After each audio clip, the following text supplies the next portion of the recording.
এই দাড়ি টুপি পায়জামা পাঞ্জাবির নাম কি ইসলাম? এই 5 ওয়াক্ত নামাজ পড়ার নামে কি ইসলাম? ইসলাম তো কমপ্লিট কোড অফ লাইফ। ইসলাম তো হলো পূর্ণাঙ্গ জীবন ব্যবস্থা।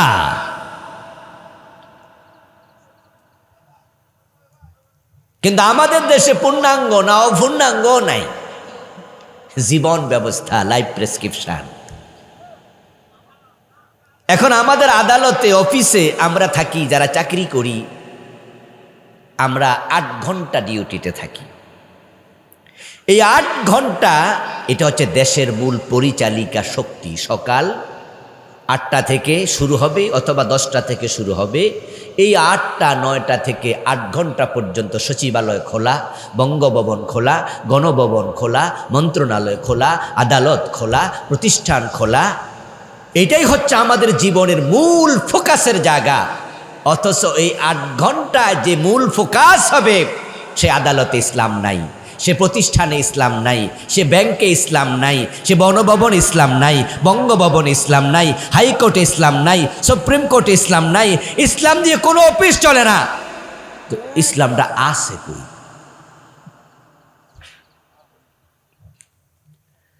আমার প্রিয় ভাই, এই যে ইসলাম শূন্য আদালত, ইসলাম শূন্য অফিস, ইসলাম শূন্য সংসদ ভবন, গণভবন, বঙ্গভবন, ইসলাম শূন্য অর্থনীতি, সমাজনীতি, রাজনীতি, এর কারণ শুধু একটা, আল্লাহর খলিফাদেরকে আল্লাহ কেন বানাইছে? লক্ষ কোটি খলিফা এটার খবরই রাখে না, এটা জানেই না। আপনাদের বাড়ির পাশে স্কুল মাদ্রাসা আছে না? একটা হাই স্কুলে 2 জন ধরেন ইংরেজি শিক্ষক আছে, বা 1 জন আছে না, 1-2 জন আছে না, থাকে তো। অঙ্কের শিক্ষক থাকে না, বাংলার টিচার থাকে না। আচ্ছা, কোনো হাই স্কুলে যদি ইংরেজির যে 2 জন টিচার, ওই 2টা পোস্ট খালি, ধরেন ওই টিচার 2 জন নাই। আচ্ছা, 1 বছর যদি এরকম হয়, তাহলে ওই বছরের ইংরেজি রেজাল্ট কি ভালো হবে? ফোলাপান বাবার কাছে, মায়ের কাছে বলবে, আমরা তো ইংলিশ ক্লাস হয় না, কারণ ইংরেজি শিক্ষক তো নাই। তো ক্লাস না হইলে সিলেবাসের কি খবর? সিলেবাস না পড়লে পরীক্ষার কি খবর? এজন্য বাংলাদেশ ইসলাম না থাকার কারণ, খেলাফতের যে রুটিন, যে সিলেবাস, আমরা খলিফাদেরই এটার খবরই নাই। আচ্ছা, এই অবস্থায় আল্লাহর কাছে হাজির হইলে কি হবে? আল্লাহ বলবে, তোমারে তো খলিফা বানাইছিলাম, খলিফার দায়িত্ব পালন করছো? তো আপনি বলবেন জি। তো আল্লাহ খবর, ঠিক আছে, খলিফার দায়িত্বটা কি? আল্লাহ, এটা তো জানতাম না, তো কিতা পালন করছে? এই যে সামিয়ানা এখানে আমাদের মাথার উপরে, মাহফিল কমিটি যে লোকটারে সামিয়ানা বানানোর দায়িত্ব দিচ্ছে, সে কিন্তু গতকাল থেকে এখানে বাঁশটা সাইনা রাখছে। তারপরে সে 1-2 জন হেল্পার সাথে নিছে, নিয়ে তারপরে এখানে কি খন্তি আছে না, দা দিয়া খন্তি দিয়া ছিদ্র করছে, মাটি কাটছে, তারপরে কইছে বাঁশ গাড়া। তো বাঁশটা গাড়াইছে। তো বাঁশ গাড়ানোর পরে এখান থেকে বৈশা জিজ্ঞাসা করতেছে, এই ফলা, বাঁশ গাড়াইছ নি? কই জি গাড়াইছি। ভালো করে হিলানি মার চারিপাশে, হিলা। তো হাতে হিলাইছে। হিলানোর পরে জিজ্ঞাসা, হিলাইছ নি? কই জি। লড়ে নি? টান দিয়া কয়, হ্যাঁ লড়ে। তখন এবার উনি কইছে, লড়লে তো হইল না হিলানি, ভালো কইরা হিলা। তো সে আবার কিছুক্ষণ হিলাইছে। হিলানোর পরে কয়, কি খবর? দইরা কয়, হ্যাঁ স্যার এখনো লড়েই। কত যে হিলানির পরে ললে, এটার নাম হিলানি না। তুই সব তোরে দিয়ে হইব না। যদি এরম বাঁশ দাঁতের মতো, বুড়া মানুষের দাঁতের মতো লড়ে, তাহলে এর উপরে সামিয়ানা টানামো কেন রে? এই জন্য কিভাবে বাঁশটা হিলাইতে হয় তোমার শিখে এখানে চাকরি করতে হবে। তুমি আমার হেল্পার, হিলাইতে জানবা না, সামিয়ানা বানাইবা কেমনে? তোমার দিয়ে আমার বাই চলবে না। তুমি দয়া করে বাড়ি যাও। বেতন নাই, চাকরিও নাই। আল্লাহ যে জন্য খলিফা বানাইছে, জানলাও না, করলাও না, আল্লাহ বলবে, তোমার মতো খলিফার কপালে জান্নাত নাই, আউট। তখন কি হবে? এই জন্য যদি আমরা জান্নাত পেতে চাই, আল্লাহ কিন্তু আল্লাহর এই বান্দাগুলোর জন্য জান্নাত বানাইছে, বানায় নাই? আরে বাড়িয়া আমাদেরকে জান্নাত দেওয়ার জন্য আল্লাহ অপেক্ষা করছে। আদম আলাইহিস সালামকে আল্লাহ তাআলা বানাবেন,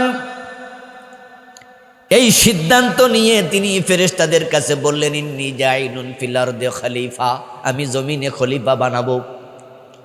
ফেরেশতারা তাদের অভিজ্ঞতা থেকে বলল, দরকার নাই, কারণ এর আগে জমিনে জিনেরা ছিল, জিনদেরকে আল্লাহ ইবাদতের জন্য বানাইছিল, জিনেরা ইবাদত বাদ দিয়ে মারামারি কাটাকাটি করেছে, তাই ফেরেশতারা ভাবছে নতুন খলিফারা একই কাম। আল্লাহ তাআলা তাদের এই পরামর্শ নেন নাই, বরং তাদের কথাকে উপেক্ষা করে আল্লাহ দুনিয়ার পৃষ্ঠদেশ থেকে মাটি সংগ্রহ করে আদমকে বানালেন 60 গজ লম্বা, 120 হাত, বিশাল বডি, এই ফ্যান্ডেলের চেয়ে লম্বা। এখনো কিন্তু পৃথিবীতে কিছু কিছু মানুষ আছে যারা 7.5 ফিট 8 ফিট লম্বা হয়। আমাদের লাকসামত ইউনুস সাহেব, ইউনুস নামে একজন ছিল, মারা গেছে, উনিও প্রায় 8 ফিট লম্বা ছিল।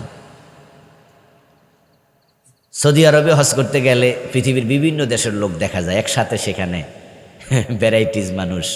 কেউ কেউ আছে যারা কাগজের চেয়েও আরো সাদা, আবার কেউ আছে বোরকার চেয়েও আরো কালা। কোন মানুষ আছে এক একটা এত লম্বা, এত মোটা, হীরার ফাঁসে নামাজ পড়তে বইলে মনে হয় আমার রান নাই, আর ওদের রান মনে হয় টিলা, এত মোটা। আল্লাহর সৃষ্টির ভেরিয়েশন আছে। আদম বড় ছিল, আস্তে আস্তে কমতে কমতে আমরা এখন 3.5 হাতে চলে এসেছি। আদম আলাইহিস সালামের মতো করে কিন্তু আল্লাহ জান্নাতে যখন দেবেন, তখন আবার নবীজি বলছেন, তখন তোমাদের সূরাতুহুম কাআবিহিম আদম, জান্নাতে প্রবেশকারী প্রথম দলকে নিয়ে নবীজি বলেছেন তাদের এক একজনের দেহের ডিজাইন হবে তাদের বাবা আদমের মতো। সুবহানাল্লাহ পড়ে। এই ছোট্ট বডি নিয়ে আল্লাহ জান্নাতে দেবে না, কারণ এইখানে তো আধা কেজি গোস্ত জাগা হয় না। যে ফ্যাট আমরা তখন 3 টুকরো 2 টুকরো খাইতে পারি না। তো আল্লাহ যখন জান্নাতে দেবে, জান্নাতে নেয়ামতের অভাব নাই, তো না খাইলে কেমন হইব? এই জন্য আদমের মতো বড় বানাবে। 120 হাত হইলে ফ্যাটই হবে 40 হাত লম্বা।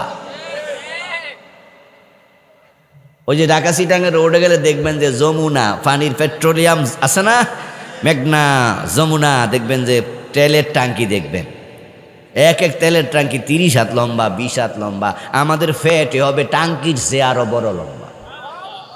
খাবেন শুধু সেখানে, কুলু ওয়াশরাবু হানিয়া। দুনিয়াতে খাওয়া কন্ট্রোল করো, দুনিয়াতে ঘুম কন্ট্রোল করো, দুনিয়াতে শাহওয়াত কন্ট্রোল করো। যারা দুনিয়াতে ফজরের টাইমে ঘুমাবে না, উঠে যাবে, নামাজ কাজা করবে না কখনো, তাদেরকে আল্লাহ কবরে ঘুমাতে দেবেন, এক ঘুমে কিয়ামত হবে। আর যারা দুনিয়াতে ফজরের টাইমে ঘুমাইয়া থাকবে, কবরে এমন ফেরেশতা ফিডাইব, ঘুমাইতে আর দেবে না। বরং যারা জান্নাতি মানুষ, তারা কবরে যখন যাবে, ফেরেশতা প্রশ্নের জবাব পেয়ে যাবে, তখন ফেরেশতাদেরকে আল্লাহ বলবে, আলবিসুহু মিনাল জান্নাহ ওয়াফরিশুহু মিনাল জান্নাহ ওয়াফতাহু লাহু বাবান ইলাল জান্নাহ। আমার ফেরেশতারা আমার বান্দার গায়ে কম দামি কাপড় আর মানায় না, জান্নাতের পোশাক পরায়া দাও। এ মাটির বিছানা বেমানান, জান্নাতের বিছনা বিছায়া দাও। কবরের দিকে জান্নাতের দরজা খুলে দাও। ফেরেশতা তখন আপনাকে জান্নাতের পোশাক পরিয়ে, জান্নাতের বিছানা বিছিয়ে, জান্নাতের দিকে দরজা খুলে দিয়ে কি বলবে জানেন?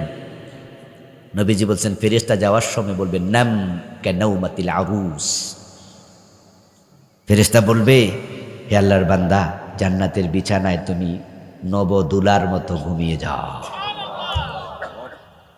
এজন্য এখানে ঘুম কন্ট্রোল করেন, ঘুমাইয়া ফজর কাজা করেন না তো, করলে উপায় নাই, করলে উপায় নাই, করলে উপায় নাই। এখানে সামনে যা আছে পেটে নেবেন না, খাওয়া কন্ট্রোল করুন। খাওয়ার আগে ভাবুন এটা হালাল না হারাম। যারা হালাল হারাম বোঝে না, সব খায়, তারা জান্নাত পাবে না। আর যারা জান্নাত পাবে না তাদেরকে আল্লাহ খাওয়াবে। জাহান্নামও খানা আছে, জাহান্নামও কিন্তু খাবার আছে, সেখানে আছে গিসলিন। জান্নাতের মাঝে আছে জাক্কুম। নাউজুবিল্লাহ পড়েন। ইন্না শাজারাতাজ জাক্কুম তুআমুল আসিম ইয়াগলি ফিল বুতুন কাগালিল হামিম। জাক্কুম গাছের রস খাওয়াবে, সেখানে খাওয়ানো হবে কাঁটাযুক্ত ঘাস। ক্ষুধা লাগবে জাহান্নামীদেরও, জান্নাতীদের ক্ষুধা থাকবে না। জান্নাতীরা খাবে মজা করে। জান্নাতে কোনো ক্ষুধা নাই, জান্নাতে কোনো তৃষ্ণা নাই, কিন্তু খাবারের অভাব নাই। যেমন আমরা সারাদিন আমরা বিভিন্ন ভিআইপি অনুষ্ঠানে গেলে যখন পেট পুড়ে খাই, খাওয়ার শেষে কিছু ফল ফলুট দেয় না? যেমন আমরা বেড়াইতে গেলে বিভিন্ন জায়গায় আমাদের খাওয়াইয়া হুজুর এবার একটু ফ্রুটস দেই। আমরা বলি ঠিক আছে দেন, তখন আপেল দেয়, আঙ্গুর দেয়, কমলা দেয়, এটা দেয়, ওইটা দেয়। এবার যে আমরা বসে বসে একটু খাচ্ছি, এটা কি ক্ষুধায় খাই না মজা করছি? ক্ষুধা তো বাদ দিয়ে শেষ করছি, এখন একটা মজা। তো জান্নাতীরা খাবে, ক্ষুধায় খাবে না। ক্ষুধা একটা কষ্টের নাম, আর জান্নাতে কোনো কষ্ট নাই। সুবহানাল্লাহ পড়েন। জান্নাতে কোনো কষ্ট, এই জন্য জান্নাতে ঘুমও নাই। জান্নাতীরা কখনো ঘুমাবে না। ঘুম হচ্ছে মৃত্যুর ভাই। তো জান্নাতে মৃত্যু নাই, তো এই জন্য এর ভাইও নাই। সুবহানাল্লাহ পড়েন। জান্নাতে শুধু খাবে আর পান করবে আর বউ লইয়া ঘুরবে। বউ তো অভাব নাই, কমপক্ষে 72 জন। সুবহানাল্লাহ পড়েন। হুর হবে 72 জন কমপক্ষে। এটা ছোট জান্নাতীকে এটা দেয়া হবে। হুরুম মাকসুরাতুন ফিল খিয়াম। নারীবিহীন দুনিয়াও শান্তি নাই। যে ঘরে মা নাই, যে ঘরে বোন নাই, যে ঘরে বউ নাই, এ ঘরে কোনো আনন্দ নাই। আদম আলাইহিস সালামকে আল্লাহ জান্নাতে যখন দিছে তখন কিন্তু মা হাওয়া ছিল না। মা হাওয়াকে আল্লাহ পরে বানাইছে। আদম আলাইহিস সালাম একাই জান্নাতে ছিলেন। উনার ভালো লাগছিল না, গল্প করার কেউ নাই। তখন আল্লাহ তাআলা আদম আলাইহিস সালামের বাম পাজরের বাঁকা হাত থেকে হযরত হাওয়া আলাইহিস সালামকে বানিয়েছেন।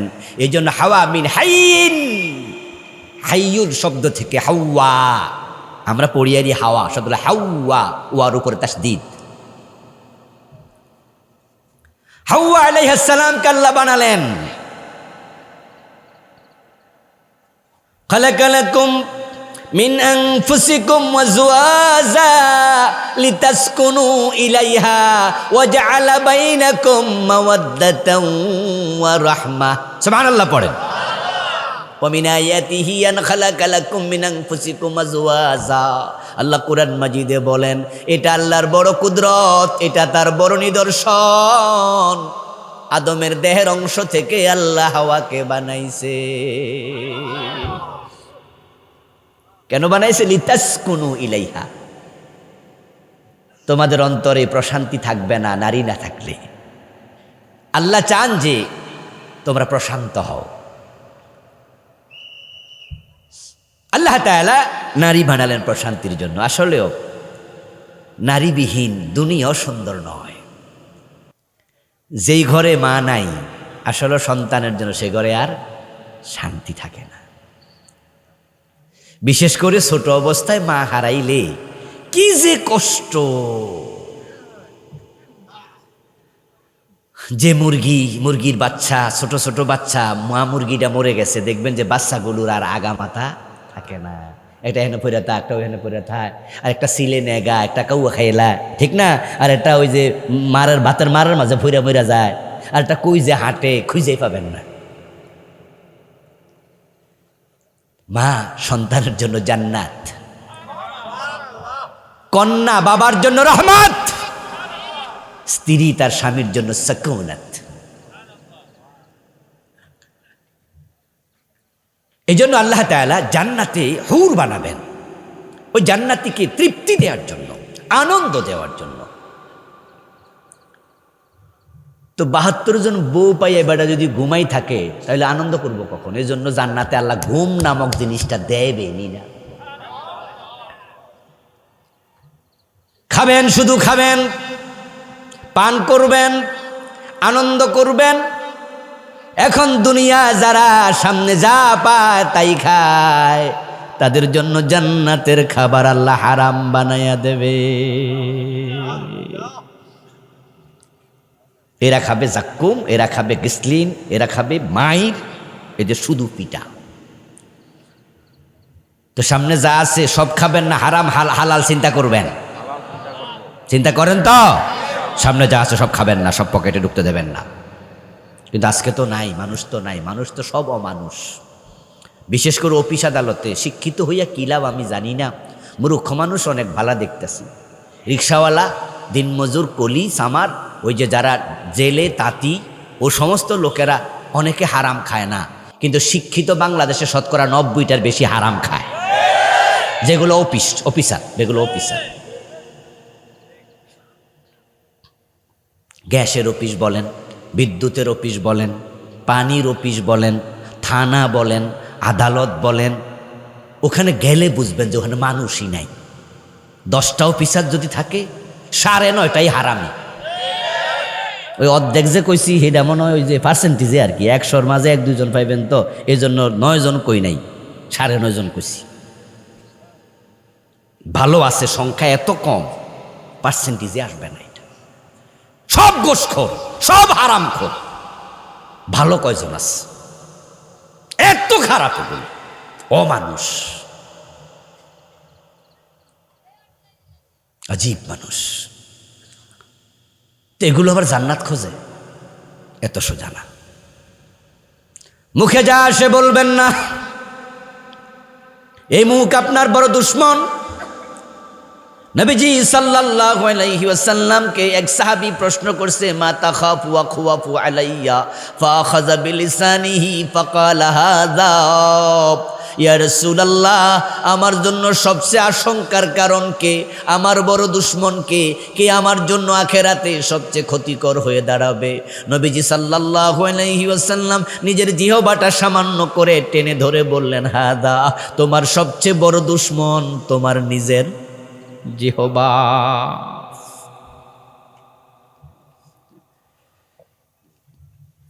একজন সাহাবী প্রশ্ন করলেন, ইয়া রাসূলুল্লাহি ওয়া মান নাজাত,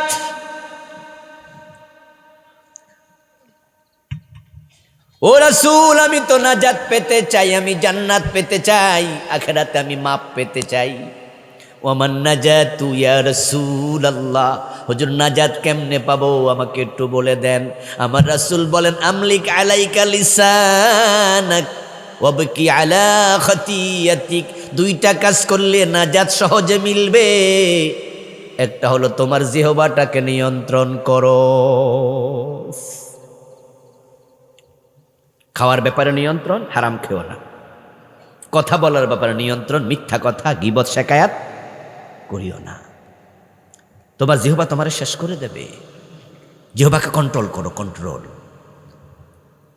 হ্যাঁ, মাত্র 10,000, 20,000, 50,000, 1-2 লাখ টাকার লোভ দেখাইছে, আর এই জিহ্বা ব্যবহার করে আল্লামা সাইদির বিরুদ্ধে আদালতে দাঁড়ায় মিথ্যা সাক্ষী দিয়া এই লোকটাকে 13 বছর জেল খাটাইছে।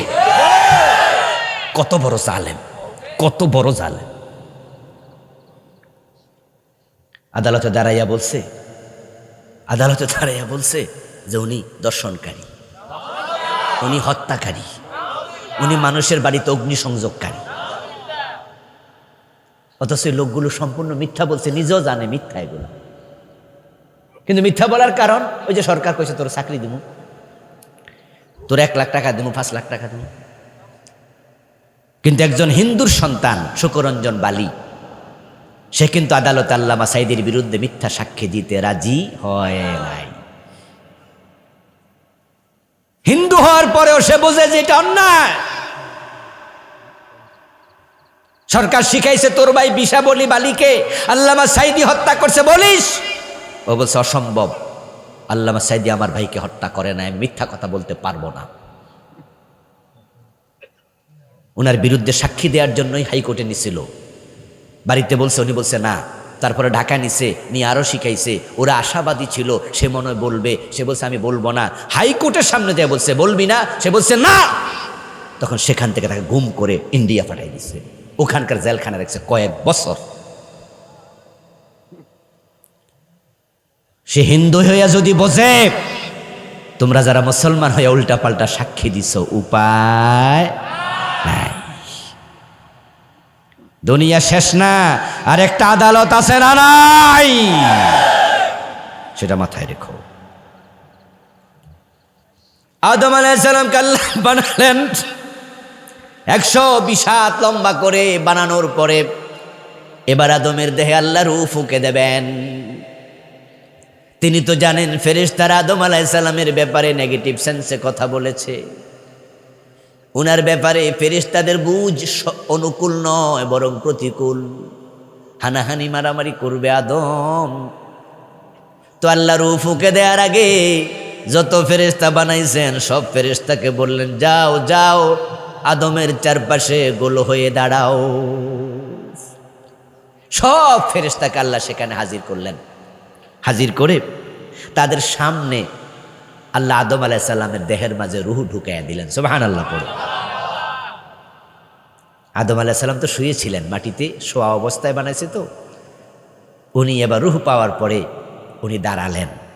রূহটা দেহে আসার সাথে সাথে মুহূর্তের ভিতরে আদম আলাইহিস সালামের মাটির দেহ রক্ত আর গোস্তের দেহে পরিণত হয়ে গেল। সাথে সাথে চেঞ্জ, সাথে সাথে পরিবর্তন। ইন্নামা আমরুহু ইযা আরাদা শাইআন আন ইয়াকুলা লাহু কুন। আল্লাহর ক্ষমতা এত বেশি, তিনি কোনো কিছু ঘটাতে চাইলে সময় লাগে না, লেট হয় না, ক্লান্তি হয় না, শুধু একটা শব্দ বলেন, সেটা হলো কি? হও, কুন ফায়াকুন। সাথে সাথে হয়ে যায়। ইব্রাহিম আলাইহিস সালাম যখন আগুনে পড়ছিলেন তখন কি বলেছিলেন? কুলনা ইয়া নারু কুনি বারদা ওয়া সালাম আলা। এই আগুন ঠান্ডা হয়ে যা, নাতিশীতোষ্ণ হ, আমার ইব্রাহিম আসছে। হয়ে গেছে। আদম আলাইহিস সালাম উঠে দাঁড়ায় গেলেন। ফেরেশতারা দৃশ্যটা নিজের চোখে লাইভ দেখতেছে, সরাসরি দেখতেছে। আদম মাটির মাঝে শুয়ে আছে, আদম আলাইহিস সালাম রূহ নাই। তারা নিজেরা দেখলো আল্লাহ রূহ ভিতরে ঢুকাইয়া দিলেন। মাটির আদম গোস্ত আর রক্তের আদমে পরিণত হয়ে গেল। এবার আদম আলাইহিস সালাম উঠে দাঁড়াইয়া গেল। ফেরেশতারা দেখতেছে। যখন আদম আলাইহিস সালাম উঠে দাঁড়ালো, মুহূর্তের বিজরে আল্লাহ কিছু জানে না মাটির আদমকে বড় আলেম বানাইয়া দিছে। আদামাল আসমা কুল্লাহা। সূরা বাকারা। ঠিক এখানে আল্লাহ তাআলা পরবর্তী অংশে বলতেছেন 30 নম্বর আয়াতের পরে কত নম্বর আয়াত হবে? 31। ঠিক 31 নম্বর আয়াতে বলে ও আল্লামা আদামাল আসমা কুল্লাহা। আল্লাহ আদমরে বানায়া সাথে সাথে সকল এলেম শিখাইয়া দিছে। সুবহানাল্লাহ পড়েন। আদমের শ্রেষ্ঠত্বের কারণ এলেম। কতক্ষণ পরে ফেরেশতারা সেজদা করবো না? এই এলেমের কারণে। এলেম বড় দামি জিনিস। এই জন্য আল্লাহ তাআলা সূরা রহমান নামে একটা সূরা আছে না, ওই সূরার মাঝে কি বলছে শুরুতে? আর রহমান, আমি আল্লাহ, আনার রহমান, আমি রহমান, হুয়ার রহমান, তিনি আল্লাহ রহমান। এরপরে বলছে আল্লামাল কোরআন, রহমানের সবচেয়ে বড় রহমত হলো তিনি তোমাদেরকে কোরআন দিয়েছেন, কোরআনের এলেম শিখিয়েছেন। এলম শিখো, এলম শিখো, এলম। তাই তিনি যখন কোরআন নাজিল করছেন, কোরআনের প্রথম আয়াত কি ছিল? ইকরা।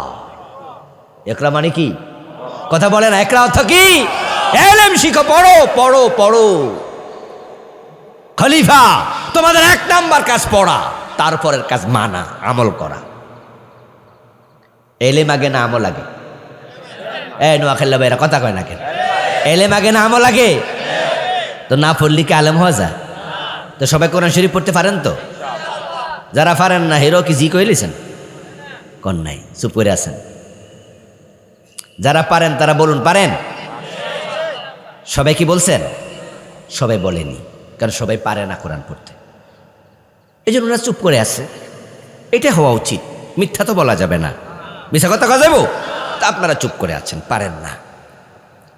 আপনি যে পারেন না আমি টের পাই নাই, আপনি বলছেন কি না? এখানে সবাই ঠোঁট আমি দেখি না, কিন্তু আপনি নিজে তো টের পাইছেন। আপনি যে চুপ করে আছেন, এরকম চুপ আর কয়দিন থাকবেন? আল্লাহর কাছে যাওয়া পর্যন্ত। এ আল্লাহর কোরআন না শিখে আল্লাহর সামনে চলে যাবেন? আপনি তো বড্ড খারাপ মানুষ, আপনি বড্ড খারাপ মানুষ। যে খলিফার প্রথম কাজ শিখা এলেম, তলাবুল ইলমি ফারিদা আলা কুল্লি মুসলিম। আপনি মুসলিম না তো কেন কোরআন শিখবেন না, কেন পড়বেন না? আপনি যদি এভাবে আল্লাহর কাছে চলে যান বিপদ আছে, কিন্তু আল্লাহ কিয়ামতের দিন আপনাকে অন্ধ বানিয়ে তুলবে। ওয়া নাহশুরুহু ইয়াওমাল কিয়ামাতি আমা। যারা কোরআন থেকে মুখ ফিরিয়ে নেবে, আল্লাহ কোরআনে বলছেন আমি তাকে অন্ধ বানিয়ে তুলব। দুইটা চোখ আছে, তার বড় পড়ো না কোরআন, অথচ বাংলাদেশে দুই চোখ নাই, অন্ধ 30 পারার হাফেজ আছে না নাই? চোখ যার নাই সে 30 পারা মুখস্থ করে ফেলেছে, আর 2 চোখওয়ালা তুমি না পড়ে আজকে মাহফিলের মাঝখানে বসে আছো।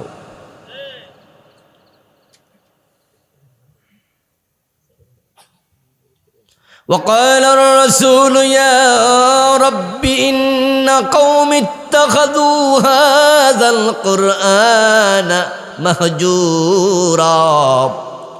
যারা কোরআন পড়বে না, কোরআন থেকে দূরে থাকবে, কোরআন বুঝবে না, কোরআন মেনে চলবে না, নবীজি হাসরের ময়দানে তাদের বিরুদ্ধে আল্লাহর কাছে মামলা দেবে। ও আমার রব, আমার রেখে আসা কোরআন, এই কোরআনের জন্য আমি দাঁত শহীদ করেছি। এই কোরআনের দাওয়াত দিতে গিয়ে আমাকে তায়েফে মায়ের খাওয়া ইসমাইল দিছে, পাথর খেয়েছি আমি। এই কোরআনের কারণে লোকেরা আমার 3 বছর জেলে রাখছে। কোরআন আসার আগে আমি তো আলামিন ছিলাম তাদের কাছে, কোরআন আসার আগে তো as-সাদিক ছিলাম। তারা তো কোরআন আসার আগে আমাকে আদর করত, কোরআনের কারণেই তো আমার মারছে।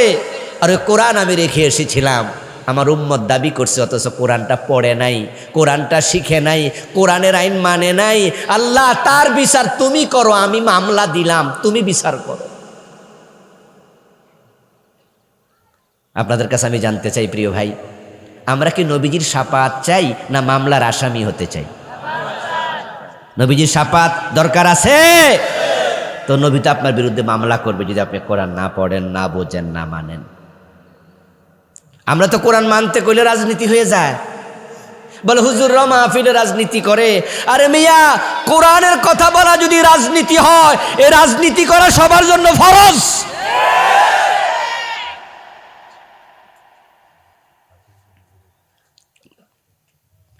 আমার প্রিয় ভাই, আদম আলাইহিস সালামকে আল্লাহ মুহূর্তের ভিতরে আলেম বানায়া দিলেন। উনাকে আল্লাহ যেখানে বানানো, আল্লামা আদামাল আসমা কুল্লাহা, সেখানে যত মাখলুক ছিল সবার নাম আল্লাহ মুখস্থ করাইয়া দিছে। 1 সেকেন্ডের ভিতরে আল্লাহ তাআলা সব এলেম শিখাইয়া দিছে। ফেরেশতারা টেরও পায় নাই, ভিতরে ভিতরে আলেম হয়ে গেছে আদম, বিশাল বড় আলেম। এটার নাম হলো এলমে লাদুন্নি। এলেম 2 প্রকার, এলমে কাসবি, আরেক প্রকার ইলমুল লাদুন্নি। একটা হলো অর্জিত এলেম, যেমন আমরা আলহামদুলিল্লাহ আমরা মাদ্রাসায় যারা পড়ছি, আমরা 18 বছর 20 বছর করছি, এইভাবে আমরা ক্লাস করছি, ওস্তাদরা শিখাইছে, আমরা পড়ছি। আমার ওস্তাদদের মাঝে নোয়াখালীর কয়েকজন ছিলেন ওস্তাদ। নোয়াখালী, আপনাদের কুমিল্লা অঞ্চল, নোয়াখালী অঞ্চল, এটা তো আলেমদের অঞ্চল, ঠিক না? অনেক আলেম, এই টমসুর মাদ্রাসা, এই টমসুরের ছাত্র তামাম বাংলাদেশে আছে। আরো অনেক ইসলামী প্রতিষ্ঠান নোয়াখালীতে। আদম আলাইহিস সালামকে আল্লাহ সেকেন্ডের ভিতরে বড় আলেম বানালেন। উনাকে যেখানে বানালেন সেখানে যে মাখলুকগুলো আছে, আল্লাহ তাআলা এবার আদম আলাইহিস সালামকে আলেম বানাইয়া ফেরেশতাদের দিকে আবার তাকালেন। ফেরেশতারা তো চারপাশে গোল হইয়া দাঁড়ায় রয়েছে, তাদের দিকে তাকাইয়া আল্লাহ বলতেছে, আম্বিউনি বিআসমাই হাউলাই ইন কুনতুম সাদিকিন। ও ফেরেশতারা, তোমরা বলছো আমার আদম মারামারি কিলাকিলি করবে, দাবিতে সত্যবাদী যদি হও তাহলে এগুলোর নাম তোমরা আমাকে জানাও দেখি। মাথার উপরে এটা কি, জমিনের পায়ের নিচে এটা কি, ডান পাশে ওটা কি, বাম পাশে ওটা কি? ফেরেশতারা কয়, লা ইলমা লানা ইল্লা মা আল্লামতানা। আল্লাহ, এগুলোর এলেম তো আমাদের নাই, তুমি তো শিখাও নাই, তুমি যা শিখাও নাই তা আমাদের জানাও নাই। ফেরেশতাদের থেকে আল্লাহ তাদের মন্তব্য নিলেন যে আমরা জানি না। এবার আল্লাহ তাআলা আদমের দিকে তাকালেন, ইয়া আদম, হে আদম, আনবিউহুম বিআসমাই হাউলা বিআসমাইহিম। আদম, ওরা তো পারে না, উপরে কি জানে না, নিচে কি জানে না, তাদেরকে তুমি একটু জানাইয়া দাও। শব্দের ডিজাইন দেখেন, আনবিউহুম, আর আগে বলছে আম্বিউনি। ফেরেশতাদেরকে বলছো, ফেরেশতারা আমার কাছে খবর দাও এগুলোর নাম কি। আর আদমরে বলতেছে, আদম তুমি ওদেরকে খবর দাও, তুমি যে জানো এটা ওদের জানাইয়া দাও। সুবহানাল্লাহ পড়েন। আদমের বয়স কয় মিনিট হলো মাত্র, এই তো কিছুক্ষণ। আম্বিউহুম বিআসমাইহিম, এই নামগুলো বলে দাও। আদম আলাইহিস সালাম বলেন, উপরে একটা সামিয়ানা, নিচেরটা বিছানা, ডান পাশে এটা লাইট, সামনে এটা মাউথ স্পেস, বৈশা আছি চেয়ারে। মানে ওখানে যা ছিল আদম একে একে সব বলতে শুরু করলেন। তারপরে ফেরেশতাদের দিকে তাকাইয়া তাদের নাম সহ, উনার নাম জিব্রাইল, উনার নাম মিকাইল, উনার নাম মালাকুল মউত, উনার নাম ইসরাফিল, উনার নাম রেদওয়ান, উনার নাম মালেক, ফেরেশতাদের নাম সহ বলা শুরু করে দিলেন। ফেরেশতারা তো সব আশ্চর্য, কিরে ঘটনা কি? এই যে দান্না মরিচ, দান্না মরিচ চেনেননি? এ দুরা মরিচ, কিন্তু কামড় দিলে একবার গোসল করা লাগে, পানি 3 গ্লাস খাইলেও কাম হয় না, অথচ মরিচ কি। আরে কি রে ঘটনা কি? বয়স হলো কয়েক মিনিট, সে এত কিছু জানলো কেমনে? এবার বলুন তো, যে জানে তার সম্মান কম না বেশি? হ্যাঁ। এই যে আজকে আমাকে এখানে আপনারা প্রধান অতিথি বানায় আনছেন, আমি যদি আপনাদেরকে 10 মিনিট সময় দেই যে আপনারা আমাকে প্রশ্ন করুন, বিভিন্ন অনুষ্ঠানে প্রশ্নের সুযোগ দেয়া হয় না? ধরেন আমি দিলাম, এর মাঝে একজন দাঁড়ায়া আমারে 5টা প্রশ্ন করলো, আমি প্রতিটাই জানি না, আমি বললাম যে সরি, এটা আমার জানা নাই। এর মাঝে হুজুর উনি আমার দিকে তাকায় বললেন যে আজাদ শাহ হুজুর, আপনি একটু মাইকটা আমারে দেন, আপনি যাহা পারেন নাই, জানেন নাই, এগুলো আমি জবাব দিতে চাই। এবার আপনাদের সবার ফোকাস কিন্তু ওনার দিকে চলে যাবে। আপনারা বলবেন যে সারছে কাম, তো উনি এনা প্রধান বক্তা হওয়া দরকার, ঠিক না? এবার উনি যদি মাইক হাতে নিয়া উনার প্রশ্নের উত্তর সুন্দর কইরা দলিল টলিল দিয়া একবারে চমৎকার ভাবে বলে, আমি শুদ্ধা সবাই উনার কাছে, আমরা সবাই মনে মনে ভাববো, নত হব যে উনি আনা বিশাল আলেম। শ্রদ্ধা তৈরি হয়ে যাবে মুহূর্তে। আদম যখন সব বলা শুরু করলো, এতদিন ফেরেশতারা যে মন্তব্য করেছে মুহূর্তের ভিতরে চেঞ্জ হয়ে গেল। সবার শ্রদ্ধার আসনে আল্লাহ আদমকে বসাইয়া দিলেন। এটা কি আদমের অর্জিত জ্ঞান না আল্লাহ প্রদত্ত জ্ঞান? এটা ইলমে লাদুন্নি। আমরা তো মাদ্রাসায় পড়ি, শিখি, আর আদম শিখা লাগে নাই, শিখাইছে কে? ডাইরেক্ট আল্লাহ দিয়ে দিছে। কিছু কিছু মানুষ জমিনে আছে, মাদ্রাসাও পড়ে নাই ভালো কইরা, না পড়েও দেখবে অনেক ভালো জানে, এগুলো আল্লাহর দেয়া এলেম। যেমন জাকের নায়েক, নাম শুনছেন? এত এলেম, এগুলো ফইরা ফারাও যায় না। আমরাও তো ফরি, কদিন পরে বুইলা যাই, ফ্যাস লেগে যায়। কিন্তু আল্লাহ তাআলা কিছু আলেম, ইমাম বুখারী রহমতুল্লাহ আলাই এত হাদিস মুখস্থ যে করছে, এগুলো সব পইরা পারা যায় না। মানে একবার দুইবার শুনছে, আল্লাহ তাআলা কর্মের মাঝে বসাইয়া দিছে, আল্লাহ দিয়ে দিছে, যা আমি দিয়ে দিলাম। ওয়ান্ডারফুল। ইমাম ইবনু হাজম রাহেমাহুল্লাহ নামে একজন বড় আলেম ছিলেন, ওনার জীবনী পড়তে গেলাম, দেখি যে উনি বাজারে গেলে নাকি কানে আঙ্গুল দিয়ে হাঁটতো, কানে আঙ্গুল দিয়ে থাকতো। তো লোকজন ওনাকে জিজ্ঞেস করছে, হুজুর আপনি এরকম কানে আঙ্গুল দিয়ে থাকেন কেন? উনি জবাব দেয় যে বাজারে তো কতজন কত রকমের কথা কয়, আমি তো যা শুনি তা মুখস্থ হয়ে যায়। মানে টেপ রেকর্ডার আর কি, ক্যাসেট। এই জন্য এখন যা শুনি সব যদি অন্তরে বইয়া যায় তো বালা অত শুনি, খারাপ অত শুনি, বাজার তো বেশি বালা জায়গা না, এই জন্য সব যেন কানে না ঢোকে। আদম আলাইহিস সালামের প্রতি শ্রদ্ধা জেগে গেল। এবার আল্লাহ তাআলা ফেরেশতাদের মনের খবর জানে না? সবার মনের খবর কে জানে? ইন্নাল্লাহা আলিমুম বিযাতিস সুদূর। আল্লাহ দেখছে যে ফেরেশতাদের অন্তরে আদমের প্রতি এখন আগের ধারণাটা আর নাই। এখন সব ফেরেশতার অন্তর আদমের প্রতি শ্রদ্ধা। জিবরিল আমিন সহ মনে মনে কইতাছে, কিরে আমিও জানি না এই বেড়া জানে কেমনে। আল্লাহ জোর করে কিছু করে না। আল্লাহ সকল কাজ সাইকোলজিক্যালি একবারে মনস্তাত্ত্বিকভাবে যৌক্তিক হয়, লজিক্যাল হয়। এই জন্য ইসলামকে আল্লাহ ছাপাইয়া দেয় না। আল্লাহ আদম দেয়, ফেরেশতারা সেজদা করলো, আল্লাহ কিন্তু আগে পরিবেশ তৈরি করে নিছে। আল্লাহ ছাপাইয়া দেয় না, ছাপাইলেও পারতেন, কিন্তু আল্লাহ ছাপাইয়া না দিয়ে আগে পরিবেশ তৈরি করছেন। এখন ফেরেশতাদের মনে শ্রদ্ধা। এবার আল্লাহ তাআলা বলে, উসজুদু লিআদম, ও ফেরেশতারা আমার আদমকে তোমরা সবাই মাথা নত করে সেজদা করো। ফাসাজাদাল মালাইকাতু কুল্লুহুম আজমাইন। আল্লাহ কোরআনে বলে সব ফেরেশতা একসাথে আদমকে সেজদা করেছে। কুল্লুহুম আজমাউন, সকল ফেরেশতা একসাথে সেজদা করেছে, একজনও বাদ নাই। আচ্ছা, এবার কি প্রমাণ হলো? ফেরেশতা দিয়ে আদমকে সেজদা করানোর মাধ্যমে প্রমাণ হয়ে গেল আল্লাহর কাছে ফেরেশতাদের চেয়ে আদমের সম্মান বেশি। এবার আদমের রুল নাম্বার হয়ে গেল সকল মাখলুকের মাঝে এক। এবং ফেরেশতারা স্বেচ্ছায় বরণ করে নিল আদমকে। ওরা বুঝলো যে এ মিয়ার সম্মান আমাদের চেয়েও বেশি। কি সম্মান আল্লাহ আদমকে দিলেন, কারণ তিনি আল্লাহর খলিফা, আল্লাহর প্রতিনিধি। আমাদের বাংলাদেশের 10 লাখের বেশি মানুষ নাকি সৌদি আরব চাকরি করে। বলুন তো 10 লাখ মানুষ সবাই কি রাষ্ট্রের প্রতিনিধি? কিন্তু সৌদি আরবে বাংলাদেশের রাষ্ট্রদূত আছে না নাই? কয়জন? মাত্র একজন, তিনি কিন্তু রাষ্ট্রের প্রতিনিধি। তো সৌদি আরবে 10 লাখ বাঙালি থাকে, বাংলাদেশি থাকে।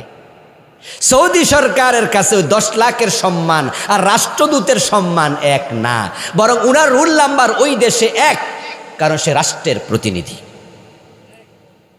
এই জন্য ওই দেশ সৌদি আরব সরকার আমাদের বাংলাদেশি রাষ্ট্রদূতকে প্রটোকল দেয়, তাদের পুলিশ দেয়, উনার গাড়িতে বাংলাদেশি প্লাগ দেয়। সৌদি আরবের প্লাগ এক পাশে, বাংলাদেশের প্লাগ থাকে আরেক পাশে। যখন তিনি কোথাও যান সৌদি পুলিশ উনাকে প্রটোকল দিয়ে নিয়ে যায়। উনার আলাদা সম্মান, কারণ তিনি রাষ্ট্রের প্রতিনিধি। যেহেতু আমরা খলিফা, তামাম মাখলুকাতের মাঝে আমাদের সম্মান, কারণ আমরা আল্লাহর প্রতিনিধি। ইন্নাল মালাইকাতা লাতাদউ আজনিহাতাহা রিদাল লিতালিবিল ইলম। এখন আমরা মাহফিলে আসছি, মাদ্রাসায় যাই, কোরআন শিখতে এখানে সেখানে যাই। আমরা আল্লাহর প্রতিনিধি হওয়ার কারণে আল্লাহ ফেরেশতাদেরকে বলেন, যারা ইলম শিখতে যায় তাদের পায়ের নিচে ফেরেশতারা তোমাদের পাখা বিছায়া দাও। আল্লাহ শুধুমাত্র আদমকে সম্মানিত করেন নাই, আমাদেরও করেছেন। তিনি বলেছেন, ওয়ালাকাদ কাররামনা বানি, আমি বনি আদমকে, আদমের সন্তানদেরকে সম্মানিত করেছি। ফেরেশতা আমাদের পায়ের নিচে পাখা বিছায়, আলহামদুলিল্লাহ। কিন্তু এতক্ষণ তো খুব শুনাইলাম, মজাই তো লাগলো মনে হয়। বাহ বাহ বাহ, আমি ক্যাডারে টেরে তো পাই না আমি যে এত দামি। খুশি হয়েছেন, খুব ভালো। কিন্তু কোরআনে আছে সুম্মা রাদাদনাহু আসফালা সাফিলিন। আরে কেদা আল্লাহ কয় যে কিছু মানুষ আছে যাদেরকে আমি কুত্তার চেয়ে নিচে নামাইয়া দিছি। আসফাল, শুকুরের চেয়ে নিচে নামাইয়া দিছি, সৃষ্টির মাঝে আরো সবার নিচে নামাইয়া।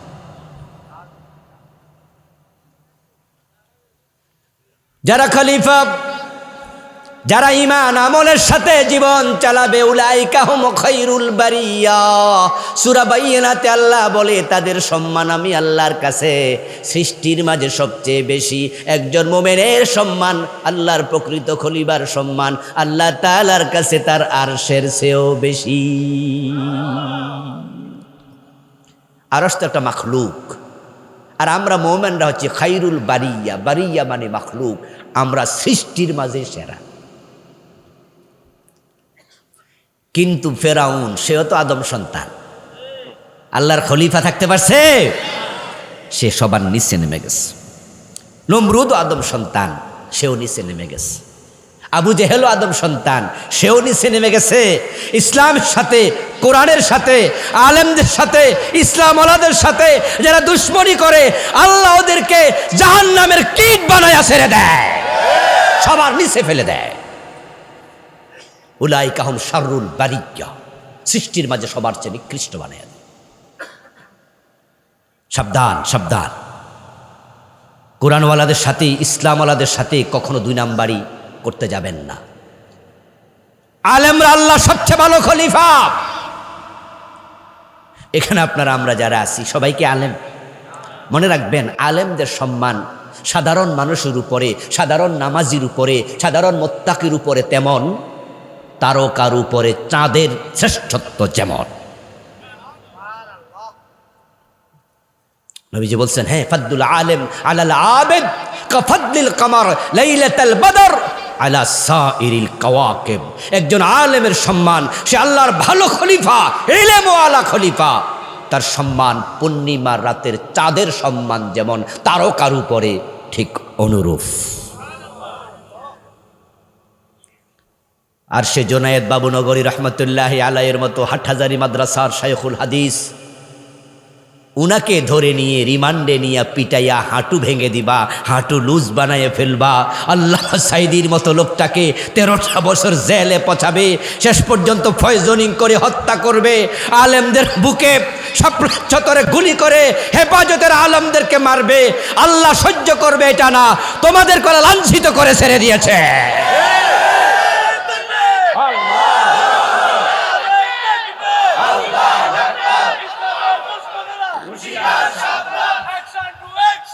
আমার প্রিয় ভাইয়েরা, অ্যাকশন দরকার নাই। অ্যাকশন না কই আল কোরআনের আলো। আল্লাহ তুমি সবাইকে হেদায়েত দাও, বলেন আমিন। আমার প্রিয় ভাই, আমার প্রিয় ভাই, যে আলেমের পায়ের নিচে ফেরেশতা ফাঁকা বিছায়, তুমি তার হাঁটুর মাঝে পিটাও।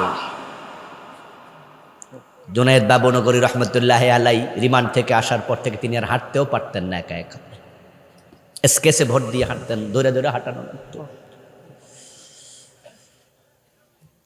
ঐশী নামে একটা মেয়ে, তার বাবা মা দুজনকে হত্যা করেছে, মনে আছে আপনাদের? এই ঐশীর বাবা পুলিশ অফিসার, ইন্সপেক্টর। শুনেছি আল্লামা বাবুনগরীর পায়ের মাঝে যে পিটাইছে সেই লোকটা এই ছিল। আল্লাহ শাস্তি সে নিজে দেখে গেছে, দুনিয়াতে শেষ করে দিয়েছে তার সন্তান। কিছু কিছু মানুষকে আল্লাহ তাআলা শাররুল বারিয়া, সৃষ্টির মাঝে সর্বনিকৃষ্ট জায়গায় ফেলে দেয়। এটা আল্লাহর দোষ নয়। আপনি বলতে পারবেন না যে আল্লাহ তুমি তাকে কেন সৃষ্টির সেরা জীব বানাইয়া আবার সৃষ্টির নিকৃষ্ট বানাইলা। আল্লাহর দোষের জন্যই দিতে পারবেন না, কারণ আল্লাহ তো আপনাকে নিচে ফেলে নাই। আল্লাহ তো ফেরেশতাদের উপরে রেখেছে, শ্রেষ্ঠ মাখলুক বানাইয়া খলিফা বানাইছে। আপনি উপরে থাকতে পারেন নাই, উপর থেকে পড়লে তো নিচে যাওয়া লাগে। যেমন এই যে আপনারা এখানে বসে আছেন, বলুন তো আপনি যেখানে বসে আছেন এখান থেকে পড়লে কি নিচে যাওয়ার জায়গা আসেনি? পড়লেও এখানে থাকবেন। কিন্তু যারা আমরা এখানে আছি 3 হাত উপরে উঠছে, আমরা পড়লে কিন্তু 3 হাত নিচে যাব। আর কেউ যদি বাসার আঘাতে পড়ে, হে 10 হাত নিচে যাবে। কেউ 100 হাত উপরে পড়লে ওখান থেকে 100 হাত নিচে যাবে। তো তুমি তো সৃষ্টির সেরা ছিলা, ওখানে থাকতে পারো নাই, তাই তুমি সৃষ্টির সর্বনিকৃষ্ট হয়ে গেলে। যে কোনো জিনিস যখনই তার গ্রেড বেড়ে যাবে, তখন তার ঝুঁকিও বেড়ে যাবে। আপনি দেখেন আমাদের আজকের এই জমিনে যত নিরাপত্তা এবং আমাদের প্রশান্তির দিক আছে, সবগুলা ইলেকট্রিসিটির সাথে জড়িত। সিসি ক্যামেরা, বিদ্যুৎ না থাকলে কিন্তু এটাও চলবে না, নিরাপত্তার সাথে জড়িত। এই লাইট আলো নিরাপত্তা দেয় আমাদের। আমাদের সব এসি, আমাদের আপনার মাইক, আমাদের যত জিনিস আছে প্রায়গুলোর সাথে বিদ্যুৎ জড়িত। যে বিদ্যুৎ এত উপকারী, তার ছিদ্র করে হাত ঢুকায় দেখবেন সাথে সাথে আমনে নাই। উপকার যেমন করে চরম ক্ষতি করে, পুরা ইন্ডাস্ট্রি জ্বালায় দেয় বিদ্যুৎ। কোটি কোটি টাকা লস করে হয় বিদ্যুতের কারণে। আপনি সাইকেল থেকে অ্যাক্সিডেন্ট করেন, তাহলে দেখবেন যে ব্রেক দিয়া খাড়ায় ঠ্যাং নামাইয়া দিবেন, কিছু হইব না। সাইকেল কাইতুয়ে পড়ছে, আকরাল্লাহ গুতা খাইছে, তাও বেশি কিছু হয় না, এই সামরা মামরা একটু উঠতে যায়। কিন্তু দাম যদি বাড়ে, আপনি এবার হুন্ডা কিনছেন, 2 লাখ টাকা দাম বাড়ছে, আপনারও একটু ভিআইপি ভাব হয়েছে, অ্যাক্সিডেন্ট করলে ঠ্যাং ভেঙে যায়। প্রাইভেট কার কিনছেন, এখন তো আপনার কাছে মনে হচ্ছে এলাকার চেয়ারম্যান নির্বাচন করলো আমি। আপনার দাম বাড়ছে, অ্যাক্সিডেন্ট করলে মরে যাবেন, জীবনের ঝুঁকি হয়ে যাবে। আর যদি পার্সোনাল হেলিকপ্টার থাকে, পার্সোনাল বিমান থাকে, তাহলে আপনি সমাজের ভিভিআইপি হয়ে যাবেন। অ্যাক্সিডেন্ট করলে লাশও খুঁজে পাওয়া যায় না, জ্বলে যায়, পুড়ে যায়। যে জিনিসের দাম বাড়ে, সতর্কতা তো হও, না হয় বিপদে পড়ে যাবে। দাম আল্লাহ দিয়েছে ফেরেশতার উপরে। খেলাফতের দায়িত্ব শিখো, বোঝো, মানো, নচেত চলে যাবে সবার। খলিফার দায়িত্বটা কি? খলিফার দায়িত্ব নাকিমুদ্দিন ওয়ালা তাতাফাররাকু ফি। খলিফার দায়িত্ব দুখুলু ফিস সিলমি কাফা। খলিফার দায়িত্ব ইন্নাল্লাযীনা আমানু ওয়া আমিলুস সালিহাতি কানাত লাহুম জান্নাতুল ফিরদাউসি নুজুলা। খলিফার দায়িত্ব হুয়াল্লাযী আরসালা রাসূলাহু বিল হুদা ওয়া দীনিল হক লিইয়ুযহিরাহু আলাদ দীনি কুল্লি। খলিফার দায়িত্ব হলো জমিনটাকে আল্লাহর আইনের আলোকে, খেলাফতের আলোকে সাজাইয়া দেয়া। কিন্তু আমরা তো শুধুমাত্র জিকির আজকার নিয়ে ব্যস্ত আছি। অনেক আল্লাহর প্রিয় বান্দা আছে, নামাজ রোজা হজ যাকাত করবে, সকাল সন্ধ্যা শুধু জিকির করবে। এই জমিনে যে আল্লাহর খেলাফত নাই, আল্লাহর অর্ডারের আলোকে মানুষ চলে না, এ নিয়ে তার মাথায় কোনো ব্যথাও নাই। আল্লাহর খলিফা জিকির করছে, আলহামদুলিল্লাহ, এটা ভালো, এটা তোমরা করো, কিন্তু মাথা ভালো করে বোঝো, কান খুলে শোনো দোস্ত। যে জিকির তুমি করছো, এই যা তাসবিহ তুমি পড়ছো, এই তাসবিহ কিন্তু দুনিয়ার সব মাখলুকই পড়ে। সাব্বাহা লিল্লাহি মা ফিস সামাওয়াতি ওয়া মা ফিল আরদি, আছে না কোরআনে? ওয়া ইন মিন শাইইন ইল্লা ইউসাব্বিহু বিহামদিহি ওয়ালাকিন লা তাফকাহুনা তাসবিহাহুম। আপনার মাথার টুপি, পায়ের জুতা, হাতের ঘড়ি, হাতের মোবাইল, আপনার মানিব্যাগ, গায়ের জামা, আপনি যা দেখেন না, সবাই নিজের ভাষায় আল্লাহর তাসবিহ পড়ে। কিন্তু তারা কেউ জান্নাত পাবে না, কারণ তারা খলিফা না। আর আল্লাহ খলিফাদের জন্যই জান্নাত বানাইছে। তো জিকির করে জান্নাত পাইলে তো হেরাও জান্নাত পাওয়ার কথা।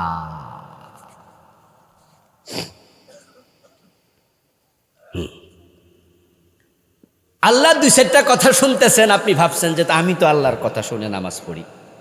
আরে ভাই, আল্লাহর সেজদা আপনি একা দেন না। আন নাজমু ওয়াস শাজারু ইয়াসজুদান। সেজদা তো গাছ গাছালিও দেয়, তারকাও দেয়। কাণ্ডযুক্ত গাছ, কাণ্ডবিহীন গাছ, তারাও আল্লাহকে সেজদা দেয়। তো সেজদা দিলে না জান্নাত পাওয়া গেলে, তাহলে সূর্য তারকা তারাও তো সেজদা দেয়, তারা তো জান্নাত পাবে না। আল্লাহর খলিফা যেই সমাজে থাকে, সেই সমাজে সুদ কেমনে চলে? আল্লাহর খলিফা যেই দেশে থাকে, সেই দেশে চুরি করে কেমনে, ডাকাতি করে কেমনে বাঁচে? আল্লাহর খেলাফত হলো আল্লাহর আইনে সমাজ চালানো, দেশ চালানো, নিজে চলা, পরিবার চালানো। এখন আল্লাহর আইনে তো আছে চোর ধরে হাত কাটো, ডাকাত ধরে শুলে দাও, জেনা করলে 100 বেত লাগাও। আমার রাসূলের হাদিসে তো আছে মদ পান করলে 80 বেত লাগাতে হবে। আল্লাহর আইনে তো আছে লাহুল খালকু ওয়াল আমরু, সৃষ্টি যার, আইন চলবে শুধু তার। আল্লাহর আইনে তো আছে ইনিল হুকমু ইল্লা লিল্লাহ, আল্লাহ ছাড়া কারো আইন মানা যাবে না।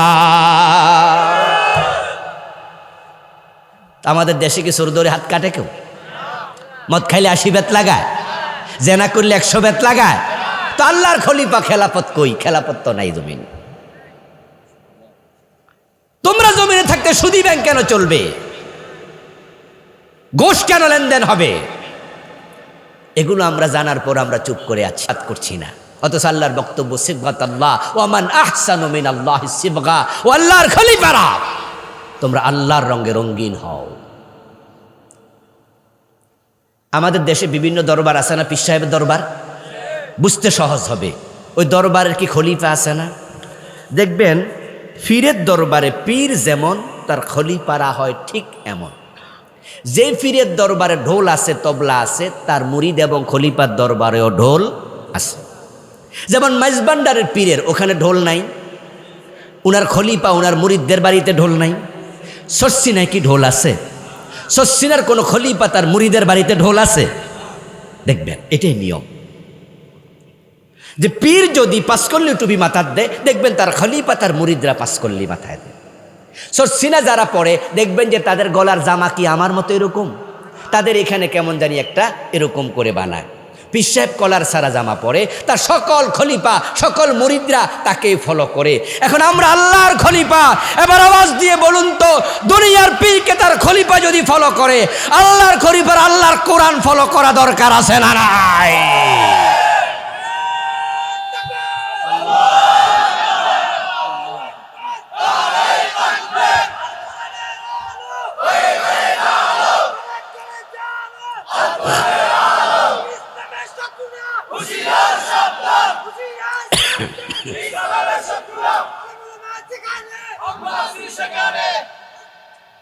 প্রিয় ভাই, এখন পীর সাহেবের সাথে তার খলিফার মিল হয়, আর আল্লাহর খলিফার সাথে আমাদের আল্লাহর আইনের কোনো মিল নাই। এই অবস্থা খেলাফত টিকবে না তো। ইন্নী জাইলুন ফিল আরদি খলিফাতাম মিন্নি, তাফসীর ইবনে কাসির প্রণেতা লিখেছেন, তাবারিতে এসেছে আল্লাহ বলে আমার পক্ষ থেকে প্রতিনিধি পাঠাচ্ছি, লিয়াহকুমা বাইনান নাস বিল আদল। খলিফার দায়িত্ব হবে আল্লাহর বিধান প্রতিষ্ঠিত করবে, হুকুম দেবে, ন্যায় বিচার জমিনে প্রতিষ্ঠিত করবে। এগুলো তো নাই। আলহামদুলিল্লাহ আমরা কিছু আল্লাহর বান্দা আছি, আমরা ডেসপারেট, আমরা দারুণ ডেসপারেট। আমরা কোনো কিছু মানি না, পরোয়া করি না, আমরা ভয় পাই না, সংকীর্ণতা আমাদের ভিতরে নাই। আমরা সব সময় বলে আসছি, গত 17 বছরের জালেমরাও আমাদের কথা বলা থামাতে পারে নাই। আমাকে 3 বার অ্যারেস্ট করেছে, কুছ পরোয়া নেই। আমার বাড়ি 14 গ্রাম, 12 বছরের মতো আমার থানাতে আমাকে একটা মাহফিল করতে দেয়নি। বাংলাদেশের অনেক থানায় নিষিদ্ধ ছিলাম, গেলেই কইতো না আমনে এই হুজুর না, এই বাদ। বলেছি না, কথা যখন বলবো কোরআনেরটাই বলবো, যখন বলবো আল্লাহর কথা বলবো। তোমরা বললেও বলবো, না বললেও বলবো, ধরলেও বলবো, ছাড়লেও বলবো। আল্লাহর খলিফাকে আল্লাহর কথা বলা বন্ধ করাতে পারবে না।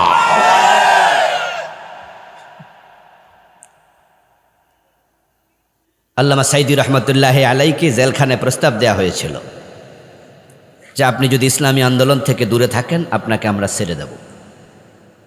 উনি বলেছেন না, অসম্ভব। এই বিষয়টা আমি শুনেছি বাইদা বাই। শোনার পরে আমি তো জেলখানায় ওনার সাথে দেখা করেছি। একবার ওনার সন্তানদের সাথে, পরিবারের সাথে আমি কাশিমপুর কারাগারে গিয়ে দেখা করে আসছি, সামনাসামনি বসে 17-18 মিনিট কথা বলেছি। হুজুর কপালে আমার চুমো দিলেন, আমিও হুজুর অনুমতি নিয়ে কপালে চুমো দিলাম। হুজুর আমাকে নিউডলস নিজ হাতে চামচ দিয়ে খাইয়ে দিলেন। তো আমি বলি, হুজুর আমি একটু আপনারা খাওয়াই দিই। দেও। তখন আমিও খাওয়াই দিলাম। আমি কনফিউজ ছিলাম যে প্রস্তাবটা কি আদৌ দিয়েছে। তোর বড় ছেলে শামীম সাইদি, বুলবুল ভাই তো মারাই গেলেন। তা আমি জিজ্ঞাসা করলাম একদিন, শামীম ভাই এই কথা কি সত্য? শামীম ভাই বললেন যে হ্যাঁ, আব্বুকে প্রস্তাব তারা দিয়েছিল। আব্বু না বলার কারণে মিন্টু রোডে ডিবির হেড অফিসে আমাকে ডেকে নিয়েছে। একই দিনে আল্লামা জাফরি ওস্তাদকে ডেকে নিয়েছে, হুজুরের বেয়াই কামালউদ্দিন আব্দুল্লাহ জাফরি হাফেজাহুল্লাহ। বললো হুজুরকেও নিছে, আমাকেও নিছে। কেন নিছে বলে নাই, বলছে একটু আসেন। তো গেলাম, যাই দেখে আব্বাও হাজির, সাইদি সাহেবকে আনছে। তখনও ফাঁসির অর্ডার হয়নি, ফাঁসির অর্ডার হওয়ার আগের কথা, যখন জেলে ছিলেন, বিচার চলছে। উনি বললেন যে আমাকে নিয়ে বলল যে আমরা হাই অথরিটি থেকে নির্দেশনা পেয়েছি, হুজুর যদি ইসলামী আন্দোলন যেটা করে ওই সংগঠনের নাম বলল, এই দল থেকে উনি ইস্তেফা দেয়, পদত্যাগ করে, তাহলে আমাদেরকে জানানো হয়েছে যে উনাকে ছেড়ে দেয়া হবে। কিন্তু উনি আমাদের প্রস্তাব রাজি হচ্ছেন না। আপনাকে ডেকেছি, আপনি ওনার এখন বড় ছেলে, আপনি একটু বুঝান, আপনি একটু বুঝাইয়া কম, রাজি হইলে তো ভালো, সারা পেয়ে গেলেন। আমি বললাম যে তাহলে আপনি কি বললেন হুজুরকে? আমি হুজুরের কাছে তো যাই নাই, উনাদের মুখের উপর বলে দিছি যে আব্বার কাছে কথা বলার সাহস আমার নেই।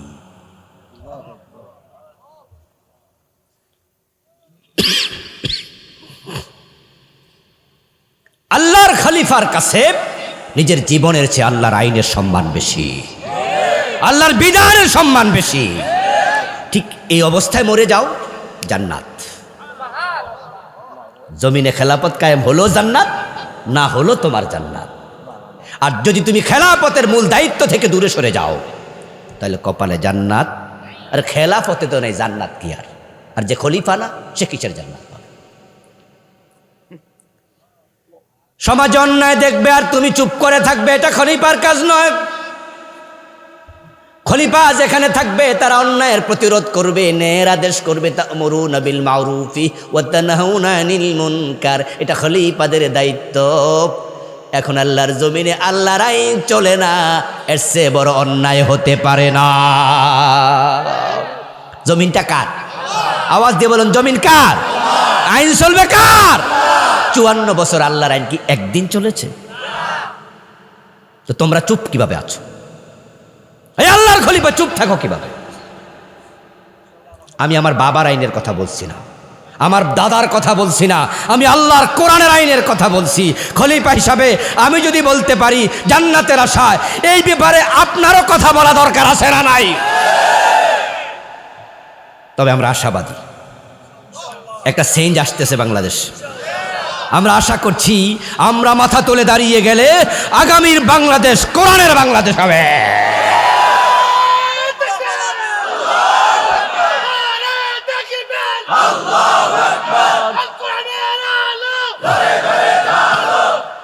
আপনারা তো আগে বলতেন হুজুর আপনারা এখন না কেন, আপনারা এক হইলে তো আমরা আসি, এবার কিন্তু আলেমরা এক হয়ে যাচ্ছে, ঠিক কিনা? এই জন্য সবাইকে এক হওয়া লাগবে। কোন দল দেশ চালাবে ওটা ইম্পর্টেন্ট নয়, একটা কথা হবে, কোরআন দিয়ে আল্লাহর দেশ চালাতে হবে, আল্লাহর জমিন চালাতে হবে। এই দাবির সাথে একমত হয়ে যান। নবীজি বলছেন, ওয়াহাল্লাহু ইলা জিবরিল আন আকলিব মাদিনাতা কাযা বিআহলি বিআহলিহা। এক দেশ এক এলাকার লোকেরা তারা আল্লাহর অবাধ্যতা করছে, সীমা লঙ্ঘন করে ফেলেছে। আল্লাহ জিবরিলকে বললেন, জিবরাইল যাও ওই এলাকাবাসী শুদ্ধা এলাকাটা উল্টায়া দাও, জমিনটা উল্টায়া দিয়ে আসো। জমিন উল্টায়া গজব দিছে এমন এলাকা পৃথিবীতে আছে না? এখনো তো আছে। লুত সাগর, ডেড সি, জর্ডানের একটা এলাকা, ওটা জমিন আল্লাহ উল্টাই দিছিল। ওটাও হতে পারে ভিন্ন কোনো এলাকা। নবীজি বলছেন যে আল্লাহ জিবরিলকে বলছে যাও এলাকাটা উল্টায় দাও। জিবরিল আমিন গেলেন, গিয়ে দেখেন যে সেখানের মসজিদে এক ব্যক্তি ইবাদত করছে, নামাজ পড়ছে, সালাম ফিরিয়ে জিকির করে, কিছুক্ষণ পর আবার দাঁড়িয়ে নামাজ পড়ে। জিবরিল আমিন ভাবতেছেন এখন আল্লাহর এই বান্দাকে কি করি, জমিন যদি উল্টায়া দেই সেও তো গজবে পড়ে যাবে, এখন কি করা? আমল নামা দেখে অবাক। আল্লাহকে বলছে, ইয়া রব ইন্না ফীহিম আবদাকা ফুলানান লাম ইয়াসিকা তারফাতা আইনিন। আল্লাহ এই এলাকায় তোমার এক বান্দা আছে, আমল নামায় দেখি সে 1 সেকেন্ডের জন্য কোনো গুনার কাজ করে নাই, এত ভালো মানুষ, এখন হেরে কি করি? আল্লাহ কয় আকলিবহা আলাইহি, জমিনটা আগে তার উপর উল্টাও।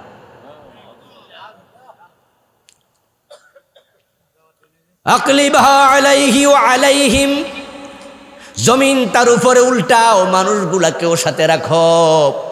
এবার আল্লাহ কারণ বলছে, ফাইন্না ওয়াজহাহু লাম ইয়াতামাআর ফি ইয়াসাতান কাত্তু। জমিনে কত অন্যায় অনাচার ছিল, এগুলো দেখেও তার চেহারা কখনো লাল হয় নাই। সে প্রতিরোধ করার জন্য মাথা তুলে দাঁড়ায় না। যে ব্যক্তি অন্যায় দেখে প্রতিরোধ করে না, সে আমার খলিফা না।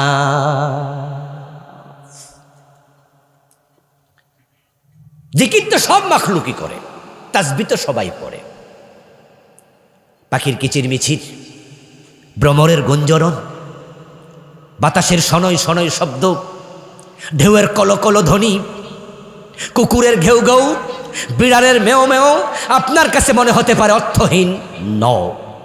নিজের বাসায় সবাই আল্লাহর তাসবিহ পড়ছে। ওয়ালা তাফকাহুনা তাসবিহাহুম, সেটা বুঝার ক্ষমতা আমাদের। তাই বলো তাসবিহওয়ালা কুকুর, গরু, ছাগল তারা জান্নাতে যাবে না। জান্নাত খলিফাদের জন্য। অতিরিক্ত কাজ খেলাফত। একটা হরিণকে যদি জঙ্গলের 5টা বাঘ ধাওয়া করে, 6 নম্বর বাঘ দেখলে সেও দাওয়া করবে, সেও খেতে যায়। 7 নম্বর বাঘ দেখলে সেও হরিণের পিছু নেয়। কোনো একটা বাঘ তেড়ে এসে বলে না, ছোট্ট একটা হরিণকে কয়জন মিয়া খাইবা, তোমরা থামো, ওই হরিণটা বেঁচে যাক। একটা বাঘও বাধা দেয় না, তারা পশু।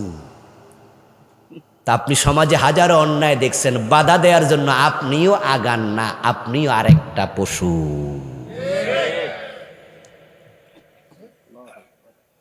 আস-সাকিতু আনিল হাক্কি শায়তানুন আখরাস। হক বলবেন না, অন্যায়ের বিরুদ্ধে প্রতিরোধ করবেন না, চুপ করে থাকবেন, আপনি বোবা শয়তান হওয়া লাগবে। এই জন্য আসুন আমরা আল্লাহর প্রকৃত খলিফা হই। জমিনটাকে আল্লাহর খেলাফতের রঙে রঙিন করি। আমরা থাকবো যেখানে আল্লাহর আইন থাকা লাগবে সেখানে। এই চিন্তা নিজেকে গড়ে তুলি। আল্লাহ তুমি তৌফিক দাও, সবাই বলুন আমিন। প্রিয় ভাইয়েরা, আমরা একসাথে দোয়া করে যেতে চাই। আমার লেখা মোট 9টা বই আছে। একটা শিরিক নিয়ে লিখেছি, 29টা শিরিকের মাঝে আছে। আরেকটা বেদাত নিয়ে লিখেছি, সমাজে 38টা চলমান বেদাত আছে। কুফর নিয়ে লিখেছি, 56টি কুফর বাংলাদেশে চলছে, পৃথিবীর বিভিন্ন জায়গায় লিখেছি। সর্বশেষ গত মাসের 30 তারিখে একটি বই এসেছে 9 নাম্বার, 400-র অধিক জিকির এবং দোয়া নিয়ে একটি বই লিখেছি। নবীজির জীবনের উপরে, আখেরাতের উপরে, সালাতের উপরে আমার লেখা বইগুলো রাস্তায় আমার কালো গাড়িটা আছে, সেখান থেকে আশা করছি সংগ্রহ করবেন। হাযা মা ইনদি ওয়াল ইলমু ইনদাল্লাহ আলাইহি তাওয়াক্কালতু ওয়া ইলাইহি উনীব। আল্লাহ হাফিজ। আমরা দোয়ার দিকে যেতে চাই। হুজুর দোয়া করে দেব। আল্লাহুম্মা আমিন। আলহামদুলিল্লাহি রাব্বিল